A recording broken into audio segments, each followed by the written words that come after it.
Hello again, my friends. Now today I want us to look at 5 lessons we can learn from the time that Jesus walked on water and invited Peter to do the same. Now the apostles were on a boat and Jesus approached them walking on the water.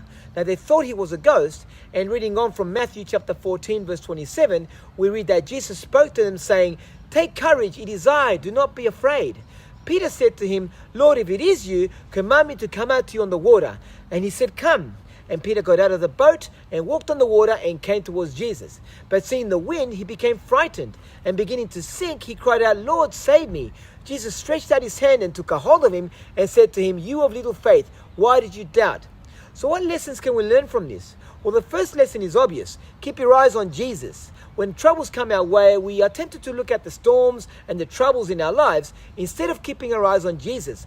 And by doing this, we lose faith. As long as our eyes are constantly focused on Jesus, then our faith will remain strong. Now, the second thing we can learn from this is that when God commands you, you need to obey him. This is what obedience looks like. It made no sense for Peter to leave the boat and try to walk on water, but he chose to obey Jesus, and we must do the same. Now, the third lesson that we can take away from this is that fear will sink you.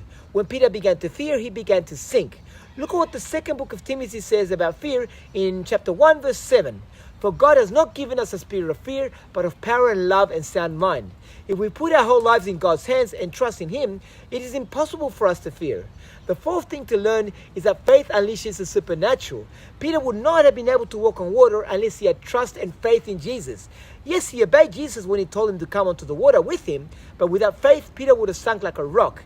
When we have faith in Jesus, he makes the impossible possible. And the last thing we need to take away from this lesson is that Jesus saves you from many things. Yes, Jesus saved Peter from going to hell, but on this occasion, he saved him from drowning as well. I know some believers who are saved through Jesus Christ, but are living very poorly. They're happy to be saved and go to heaven, but they don't trust in Jesus to be able to save them from the worries and pressures of this world.